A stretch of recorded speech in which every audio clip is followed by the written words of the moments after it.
નમસ્કાર મિત્રો, અક્ષરમ ચેનલ પરથી એટ દરજી તરફથી આપ સર્વેને ખૂબ ખૂબ અભિનંદન. આપ વિડીયો સાથે જોડાયેલા રહ્યા છો. અગાઉના વિડીયોમાં આપણે સિમ્પલ પ્રેઝન્ટ ટેન્સ વિશે માહિતી મેળવી. આપણે ટુ હેવ અને ટુ બીના રૂપોથી સિમ્પલ પ્રેઝન્ટ ટેન્સની રચનાનો અભ્યાસ કર્યો. તે જ રીતે એક્શન વર્બ્સથી પણ વાક્ય રચના જે થાય છે એ પ્રમાણે આપણે જોઈ ચૂક્યા છીએ, એનો અભ્યાસ કરી ચૂક્યા. અને હવે સિમ્પલ પ્રેઝન્ટ ટેન્સ વાક્યને નકારાત્મક એટલે નેગેટિવ વાક્ય કઈ રીતે બનાવવું એ વિશે જાણકારી પ્રાપ્ત કરવાના છીએ. તો નેગેટિવ સેન્ટેન્સીસ બનાવવા માટે આપણે હેલ્પિંગ વર્બ ડુ નોટ અને ડઝ નોટનો ઉપયોગ કરવાના છીએ. એમાં મિત્રો સિંગ્યુલર પ્રોનાઉન્સ અને પ્લુરલ પ્રોનાઉન્સમાં કયા કયા ફેરફારો થાય છે, કેવી રીતે નેગેટિવ વાક્ય બને છે એ આપણે અભ્યાસ કરતા જઈશું. સિંગ્યુલર પ્રોનાઉન્સમાં છે આઈ, એની સાથે ડુ નોટ, વી એની સાથે ડુ નોટ, યુ જ્યારે આવશે ત્યારે ડુ નોટનો ઉપયોગ થશે. બહુવચનમાં પણ you do not. Third person સિંગ્યુલરના પ્રોનાઉન્સ જે છે હી, સી, ઇટ એની સાથે ડઝ નોટનો ઉપયોગ થશે. અને તે જ રીતે સામે પ્લુરલ ફોર્મ્સ જે છે એમાં ધે છે અને ધેની સાથે ડુ નોટનો ઉપયોગ થશે. તો મિત્રો, હવે આપણે ઉપરના સહાયકારક ક્રિયાપદના ઉપયોગથી નકારાત્મક વાક્યો કઈ રીતે બને છે એ ક્રમશઃ વાક્યો લઈ અને એનો ઉપયોગ સમજતા જઈશું. સિમ્પલ સેન્ટેન્સીસ છે એટલે સાદા વાક્યો, અને સામે છે નેગેટિવ સેન્ટેન્સીસ કઈ રીતે બને છે એ દર્શાવવામાં આવ્યું છે. ફર્સ્ટ સેન્ટેન્સ છે આઈ પ્લે અ ફૂટબોલ. એનું નેગેટિવ સેન્ટેન્સ થાય છે આઈ, એની સાથે ડુ નોટનો ઉપયોગ કર. I do not play a football. Second, I eat an orange. એનું નેગેટિવ થાય છે I do not eat an orange. Third, you speak Gujarati. Negative, you do not speak Gujarati. Sentence number fourth, you write English. You do not write English. Fifth, he makes a time table. He does not make a time table. Sentence number 6, Om takes rest. Negative થાય એનું Om does not take rest. Teacher teaches grammar. એની અંદર આપણે જોઈ શકીએ છીએ કે જે એક્શન વર્બ છે ટીચીસ, ઈએસ પ્રત્યે લાગેલો છે એટલે સામે ડઝ નોટનો ઉપયોગ કરેલો છે. ટીચર ડઝ નોટ, અને ટીચમાં જે ઈએસ પ્રત્યે લાગે છે, ડઝ વપરાશે એ રીતે ઈએસ પ્રત્યે નીકળી જશે. એટલે teacher does not teach grammar. Sentence number 8 છે Disha reads a newspaper. Disha does not read a newspaper. એ જ રીતે sentence number 9th, she does her work. She does not do her homework. અહીંયા મિત્રો આપણે જોઈ શકીએ છીએ કે does, do, it is action verb, એ ક્રિયા છે, અને સામેના વાક્યમાં ડઝ જે વાપર્યું છે એ હેલ્પિંગ વર્બ છે. એટલે મૂળ ક્રિયાપદ જે છે એ ડુ છે. એટલે she does not do her homework. Sentence number 10th, madam enters the class. Madam does not enter the class. It eats grass. It does not eat grass. Lion attacks a deer. Lion does not attack a deer. તો એની અંદર જે S છે નીકળી જશે અને does આવ્યો એટલે સામે એટેક થઈ જશે. હવે મિત્રો, ઉપરના વાક્યોમાં જોઈ શકાય છે પ્રથમ હરોળમાં દર્શાવવામાં આવેલા વાક્યો એ અફર્મેટિવ એટલે કે હકારાત્મક વાક્યો છે, જ્યારે સામેના કોલમમાં નેગેટિવ સેન્ટેન્સીસ એટલે કે નકારાત્મક વાક્યો આપણે જોયા. હવે નેગેટિવ વાક્યો બનાવવા માટે સહાયકારક ક્રિયાપદ ડુ અને ડઝનો ઉપયોગ કરવામાં આવ્યો છે. હવે આપણે ઇન્ટરોગેટિવ સેન્ટેન્સીસ એટલે કે પ્રશ્નાર્થ વાક્યો કઈ રીતે બને છે એનો અભ્યાસ કરીશું. ઇન્ટ્રોગેટિવ સેન્ટેન્સીસ બનાવવા માટે સહાયકારક ક્રિયાપદ ડુ અને ડઝનો ઉપયોગ થાય છે. પહેલાં તો ઇન્ટ્રોગેટિવ સેન્ટેન્સીસની શરૂઆત ડુ અથવા ડઝથી કરવામાં આવે છે.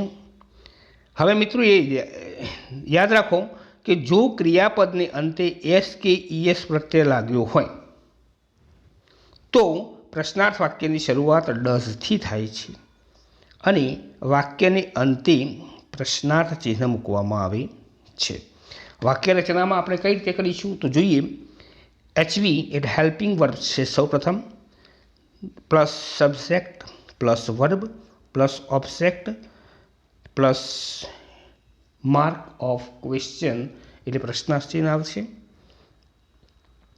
એસર્ટિવ સેન્ટેન્સીસ વિધાન વાક્યો છે અને સામે ઇન્ટરોગેટિવ એટલે પ્રશ્નાર્થ વાક્યો છે. ફર્સ્ટ સેન્ટેન્સ છે I play chess every day. હવે મિત્રો અહીંયા આઈ છે એટલે એની સાથે ડુ વપરાય છે. Do I play chess every day? We meet you every day. Do we meet you every day? Third sentence they dance on the stage. જેની સાથે સહાયકારક ક્રિયા પર ડુ વપરાય છે એટલે do they dance on the stage? He finishes his work. તો અહીંયા ફિનિશની પાછળ ઈએસ પ્રત્યય છે એટલે ડઝ લાગશે અને ડઝનો ઉપયોગ થઈ અને પ્રશ્ન વાક્ય બનશે. તો ડઝ હી ફિનિશ, ઈએસ નીકળી જશે, finish his work. Postman brings letters. તો ડઝ પોસ્ટમેન બ્રિંગ્સ લેટર્સ? અને સિક્સ સેન્ટેન્સમાં પણ પોસ્ટમેન છે એ પ્લુરલ એટલે બહુવચનનું રૂપ છે, ધ્યાન રાખજો મિત્રો. ઉપર પોસ્ટમેન સિંગ્યુલર છે, નીચે પોસ્ટમેન એ બહુવચનનું રૂપ છે એટલે ઉપરના વાક્યની અંદર 5મા નંબરના વાક્યની અંદર બ્રિંગ્સ થયેલું છે અને નીચે માત્ર બ્રિંગ છે એટલે બહુવચનનું રૂપ છે પોસ્ટમેન એટલે માત્ર બ્રિંગ આવશે, બ્રિંગ લેટર્સ. અને સામેના વાક્યોમાં પણ શું થાય તો જોઈ લો. પ્લુરલ ફોર્મ છે એટલે ડુ આવશે, ડુ પોસ્ટમેન બ્રિંગ લેટર્સ. એ જ રીતે sentence number 7th she treats corona patients. Does she treat corona patients? Woman stands near the well. Does woman stand near the well? Woman અહીંયા sentence number 8માં singular forms છે એટલે સ્ટેન્ડમાં S લાગ્યો, stands થાય છે. જ્યારે નીચે વિમેન ઇટ્સ પ્લુરલ ફોર્મ બહુવચન છે એટલે સ્ટેન્ડમાં એસ પ્રત્યય લાગતો નથી. બહુવચનના રૂપ સાથે એસ પ્રત્યયના થર્ડ પર્સન પ્લુરલ ફોર્મ છે. Women stand near the well. Do women stand near the well? Sentence number 10 જે છે the sun rises in the morning. સામે does the sun rise in the morning? 11th the stars shine in the sky. Stars પ્લુરલ છે means અહીંયા do the stars shine in the sky. ઉપરના વાક્યોમાં પ્રશ્નાર્થ વાક્ય બનાવવા માટે ડુ અને ડઝનો ઉપયોગ ક્યાં અને કેવી રીતે થાય છે તે જોયું. હવે આપણે ડબલ્યુએચથી શરૂ થતા કેટલાક પ્રશ્નો છે એની રચના વિશે અભ્યાસ કરીશું. એમાં WHO હુ એટલે કોણ, WHAT વોટ એટલે શું, WHEN વેન એટલે ક્યારે, WHERE વેર એટલે ક્યાં, WHY વાય એટલે કેમ અથવા શા માટે. હવે એક્ઝામ્પલ્સ અહીંયા આપણે જોતા જઈશું. એસર્ટિવ સેન્ટેન્સીસ વિધાન વાક્યો છે, સામે ક્વેશ્ચન વિથ WHથી પ્રશ્ન કઈ રીતે બને છે એનો ક્રમશઃ સેન્ટેન્સ લઈ અને આપણે અભ્યાસ કરતા જઈશું. તો મિત્રો સેન્ટેન્સ નંબર 1 છે રાજન પેઇઝ એન ઇલેક્ટ્રિસિટી બિલ. આ વાક્યની અંદર સૌપ્રથમ રાજન ઇટ્સ અ સબ્જેક્ટ એટલે કર્તા છે, પે વર્બ છે and electricity bill it's an object એ કર્મ છે. તો મિત્રો હુ એટલે કોણ? જ્યારે આપણે નામ જાણવું છે અથવા નામને દૂર કરવું છે તો હુથી પ્રશ્ન બનાવીશું. હુથી પ્રશ્ન બનાવીશું એટલે સામે નામ મળશે અને નામ આપેલું હોય તો સામે હુથી પ્રશ્ન બનાવીએ, નામ નીકળી જાય છે. હુ પેઝ એન ઇલેક્ટ્રિસિટી બિલ, એમાં રાજન દૂર થયું. હવે રાજન શું ચૂકવે છે એમ કહેવા માગીએ છીએ તો શું મીન્સ ઓબ્જેક્ટ છે. વોટ ડઝ રાજન પે, એમાં એસ નીકળી ગયો, ડઝ આવશે એટલે સામે પે થઈ જશે. ઉમા યુઝીસ અ ડસ્ટબિન, હુ યુઝીસ અ ડસ્ટબિન, અને વોટ ડઝ ઉમા યુઝ. નામ કાઢી એની જગ્યાએ હુથી પ્રશ્ન બનશે, ઓબ્જેક્ટ કાઢી એની જગ્યાએ વોટથી પ્રશ્ન બનશે. તો મિત્રો વાક્ય રચના કઈ રીતે થાય છે એ સાથે સાથે સમજતા રહેશો. Teacher reaches school at 10:30. Who reaches school at 10:30? Teacher, નામ નીકળી ગયું. અને when, અહીંયા જરા મિસ્ટેક છે, when WHEN છે. when does teacher reach the school? Sentence number 4 છે. તીર્થ sits on the bench. Who sits on the bench? અને on the bench A place છે, સ્થળ છે, તો સ્થળને જાણવા માટે આપણે વેરથી પ્રશ્ન બનાવીશું. Where does Tirth sit. Sentence number 5 છે. Diya decorates her room. કોણ સજાવે છે? Who decorates room. Then what does Diya decorate,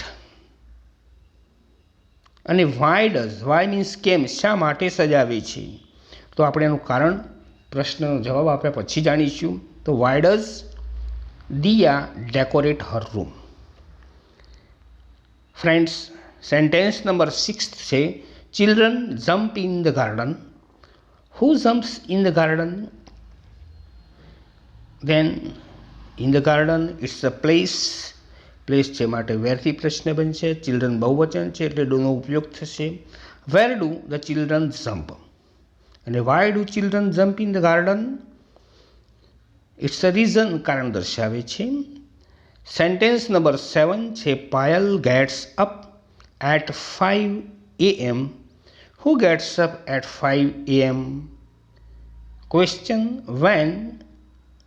when does Payal get up? Pupil plays Kho-Kho in the morning.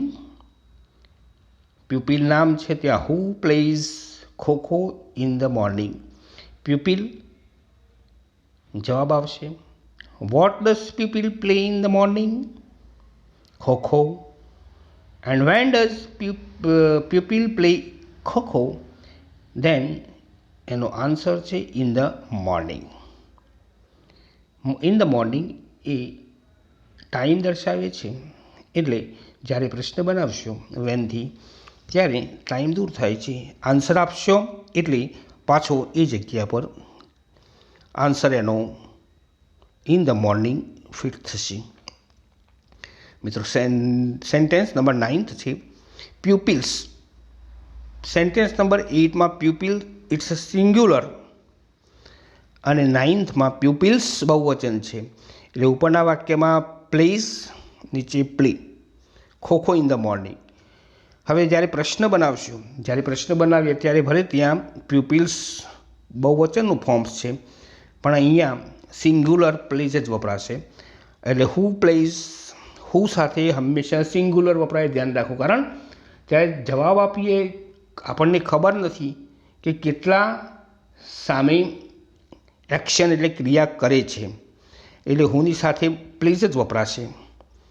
એટલે who plays kho-kho in the morning, અને નીચે vote પાછો આવશે એટલે ત્યાં ડુનો ઉપયોગ થશે કારણ કે નિશ્ચિત છે પ્યુપિલ્સ બહુવચન આપેલું છે નામ. એટલે what do pupils play in the morning, અને ઇન ધ મોર્નિંગ છે ત્યાં ટાઈમ છે માટે વેનથી પ્રશ્ન બનશે. When do pupils play khokho. 10th, Yashvi takes exercise at 6 AM. હવે અહીં પ્રશ્ન બનાવશું એટલે યશવી નીકળી જશે. Who takes exercise at 6 AM, અને વોટથી પ્રશ્ન બનાવીશું એટલે what does Yashvi take at 6 AM.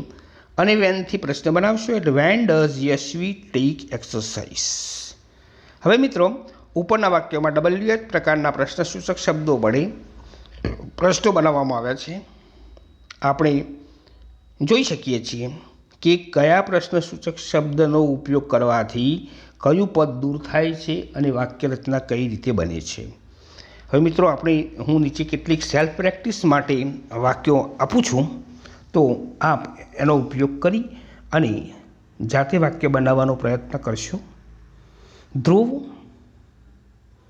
Paints a picture on the wall.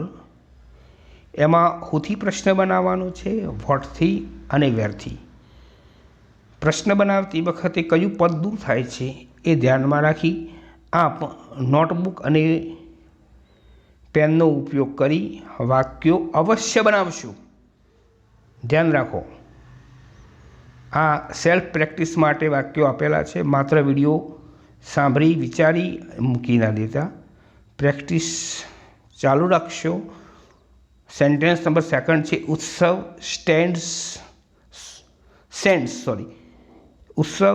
સેન્ડ્સ a message. ત્યાં હુ અને વોટ એનાથી પ્રશ્ન રચના કરવાની છે. Sentence number third Vishal celebrates birthday. Who what. Fourth Shruti reads at 10 PM. Who અને વેનથી પ્રશ્ન બનાવવાનો છે. રાજવી સ્લીપ્સ એટ 11:30 PM. હુ અને વોટથી. હુ અને વોટ નહીં પણ વેન, કારણ કે અહીંયા સમયનો ઉલ્લેખ છે, સુધારી લેશો. વોટ નહીં પણ વેનથી પ્રશ્ન બનાવવાનો છે, એટલે અહીંયા જરા સુધારો કરી લેશો. હુ અને વેન. મિત્રો કેટલાક પ્રશ્ન સૂચક સર્વનામો જેવા કે how, how many, how much, how long, how far, how often વગેરેના ઉપયોગને સમજવાનો પણ આપણે પ્રયત્ન કરીશું. આનાથી પણ પ્રશ્ન રચના બનતી હોય છે. તો હાઉ એટલે કેવી રીતે. હવે કેવી રીતે એમ જ્યારે પ્રશ્ન પૂછશો ત્યારે સામે એટલું ધ્યાન રાખવાનું કે ત્યાં એડવર્બ એટલે ક્રિયા વિશેષણ LY પ્રત્યે લાગ્યો હોય એવો જવાબ ખાસ આવશે. દાખલા તરીકે હાઉ ડઝ શી વોક. કઈ રીતે ચાલે છે? તો શી વોક્સ સ્લોલી. એમાં LY પ્રત્યય લાગ્યું છે એટલે એ એડવર્બ છે, ક્રિયા વિશેષણ છે. તો મોટાભાગે ખાસ હાઉથી જ્યારે પ્રશ્ન બનાવશો ત્યારે જવાબની અંદર LY પ્રત્યય લાગેલો હશે. Priya goes to school by bus. કઈ રીતે જાય છે? પ્રિયા સ્કૂલમાં કઈ રીતે જાય છે? તો how does Priya go to school. કેવી રીતે જાય છે? By bus. Yogi read silently. બહુ શાંતિથી વાંચે છે. કેવી રીતે વાંચે છે? How does Yogi read. તો જવાબમાં છે LY પ્રત્યય લાગે silently. Farmer ploughs the farm with tractor. ટ્રેક્ટરથી ખેતર ખેડે છે. તો how do farmers plough the farm. કઈ રીતે ખેડે છે? With the tractor. હવે હાઉ મેની એ સંખ્યા દર્શક પ્રશ્નસૂચક સર્વનામ છે, જેનાથી આપેલ વાક્યમાંથી સંખ્યા દૂર થાય અથવા તો પ્રશ્ન હોય તો સામે જવાબમાં સંખ્યા દર્શક શબ્દ આવશે. જે વસ્તુ કે પદાર્થ કાઉન્ટેબલ છે, ગણી શકાય છે. દાખલા તરીકે અ બુક. બુક્સ બહુવચન થાય. 1 2 3 4. How many books. કેટલી ચોપડીઓ છે. પેન્સ આપણે ગણી શકીએ છીએ. જે વસ્તુને ગણી શકીએ છીએ, કાઉન્ટેબલ છે, એના માટે હાઉ મેનીથી પ્રશ્ન બને છે. ફર્સ્ટ સેન્ટેન્સ આપણે જોઈ શકીએ છીએ કે દેર આર 5 બુક્સ. 5 એ સંખ્યા છે, બુક્સ એ નામ છે. On the table. ટેબલ પર 5 પુસ્તકો છે. કેટલા છે? તો how many books are there on the table. Second, there are 7 colours in the rainbow. મેઘધનુષમાં 7 કલર હોય છે. કેટલા કલર હોય છે? How many colours are there in the rainbow. Sentence number 3 છે હીમા ઇટ્સ 2 એપલ્સ. 2 સંખ્યા છે, apples in the morning. So how many apples does Hima eat in the morning? Number 4, Jalpa writes 6 letters. How many letters? હવે અહીંયા ઉપર રાઇટ્સમાં S લાગ્યો છે એટલે પ્રશ્નમાં ડઝ આવશે. Jalpa write. How many letters does Jalpa write? Sentence number 5, Mit buys 500 grams tea. How much tea does Mit buy? Sentence number 6, Vihan drinks 2 cups milk. કેટલું દૂધ પીવે છે? તો અહીંયા મિત્રો હાઉ મચ છે. ઉપરના વાક્યોમાં હાઉ મેની આવ્યું, અહીંયા હાઉ મચ છે. હાઉ મચ ક્યારે વપરાશે? તો જ્યારે અનકાઉન્ટેબલ એટલે કે ન ગણી શકાય એવી વસ્તુ છે, માપી શકાય, તોલી શકાય, પ્રવાહી છે, દ્રવ્યવાચક જે નામ છે એના માટે હાઉ મચનો ઉપયોગ થશે. તો how much milk does Vihan drink? Milk એ દ્રવ્ય મટીરિયલ નાઉન છે, દ્રવ્યવાચક નામ છે જેને ગણી શકાતું નથી, ઇટ્સ અનકાઉન્ટેબલ. એના માટે અહીંયા આગળ હાઉ મચથી પ્રશ્ન વાક્ય રચના થઈ છે. How much milk does Vihan drink? Sentence number 7 છે Ahmedabad is 80 kilometres from Himmatnagar. અહીંયા ડિસ્ટન્સ એટલે અંતર બતાવવામાં આવ્યું છે. તો અંતર જાણવા માટે આપણે હાઉ ફારનો ઉપયોગ કરીશું. How far is Ahmedabad from Himmatnagar? Ahmedabad હિંમતનગરથી કેટલું દૂર છે? સેન્ટેન્સ નંબર 8 છે my school is about 4 kilometre from my village. અહીંયા પણ ડિસ્ટન્સ છે. તો how far is your school from your village? તમારા ગામથી શાળા કેટલી દૂર છે? Diya reads about 4 hours. લગભગ 4 કલાકનું એનું વાંચન છે. અહીંયા સમયનો ગાળો છે એટલે હાઉ લોંગ કેટલો સમય? How long does Diya read? 10થમાં Jigar watches TV about 1 hour. 1 કલાક ટીવી જુએ છે. તો સમયનો ગાળો પણ છે, દર્શાવે છે. તો મિત્રો ત્યાં પણ હાઉ લોંગથી પ્રશ્ન બનશે. How long does Jigar read? આમ ઉપરના વાક્યો પરથી આપણે જાણી શકીએ છીએ કે WH અને હાઉનો ઉપયોગ કરી અને પ્રશ્ન વાક્યની રચના કેવી રીતે થાય છે તે જોયું. મિત્રો હવે સિમ્પલ પ્રેઝન્ટ ટેન્સનો ઉપયોગ સેક્શન સી એટલે પ્રશ્ન નંબર 32 થી 34 જે ફંક્શનલ ગ્રામર છે એમાં કઈ રીતે થાય છે એનો અભ્યાસ કરીશું. તો ફંક્શનલ ગ્રામર આવે છે મિત્રો, ધ્યાન રાખશો કે કઈ પ્રકારના શબ્દોની ઓળખથી આપણે વાક્યને એનું ફંક્શન આપણે ઓળખી બતાવી શકીએ.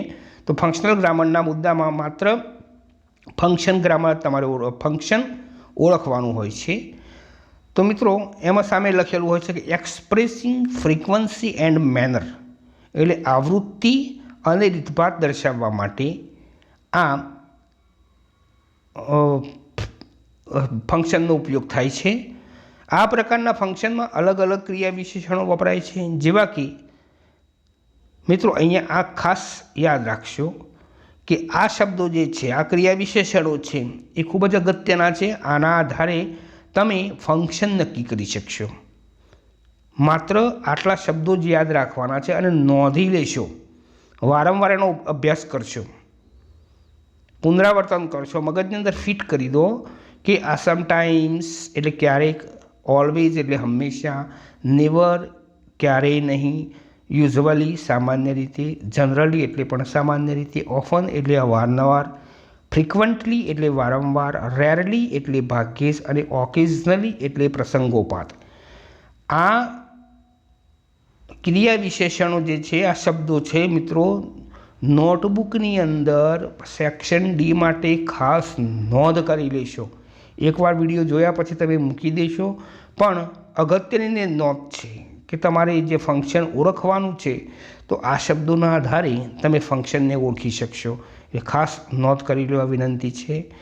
ઉપર દર્શાવેલ જે સબ્જેક્ટ પછી વપરાતા કેટલાક ક્રિયા વિશેષણો છે એનો અભ્યાસ આપણે નીચે કરીશું. એક્ઝામ્પલ્સ આપેલા છે. ફર્સ્ટ નંબરનું sentence, I always use mask to protect myself from corona. હવે આની અંદર ફંક્શન ઓળખવાનું હોય તો ઓલવેઝ શબ્દ છે તો સમજી લેવું કે આ જે છે વાક્ય એ શું બતાવે છે? Showing frequency or showing manner.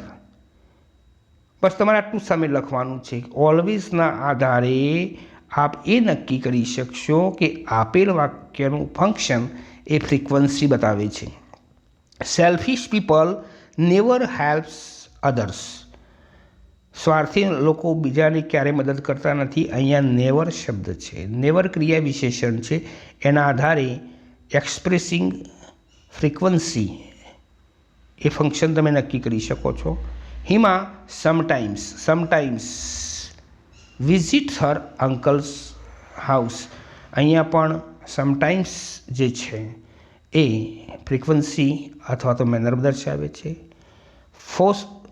You often come to my school. આ વાક્યની અંદર ઓફન છે. She rarely participates in competitions. અહીંયા રેરલી છે. Generally we keep away from barking dogs. આપણે ભસતા કૂતરાથી સામાન્ય રીતે દૂર રહીએ છીએ. જનરલી એ વાક્યની શરૂઆતમાં વપરાયેલું છે ક્રિયા વિશેષણ. આ યુઝવલી છે અહીંયા. Read at night. સામાન્ય રીતે હું રાત્રે વાંચું છું. Doctors always treat the corona patients with care. Always છે. આઈ નેવર ટેલ અ લાઈ. હું કદી જુઠ્ઠું બોલતો નથી. અહીંયા નેવર છે. અને they often meet the principal. Often છે. તો મિત્રો અહીંયા આ sometimes, always, often, rarely, occasion જેવા શબ્દો છે એની નોંધ કરી લેશો. અને એ પ્રકારે આપ વાક્યની પ્રેક્ટિસ કરતા જશો. કારણ જો પુનરાવર્તન ન કરો અથવા નોંધ ન કરેલી હોય તો સમયાંતરે આ ભૂલી જવાશે. તો વારંવાર એની પ્રેક્ટિસ કરવા માટે એની નોંધ કરી અને સેલ્ફ પ્રેક્ટિસ જાળવી રાખશો. એ જ શુભેચ્છા સહ બેસ્ટ ઓફ લક.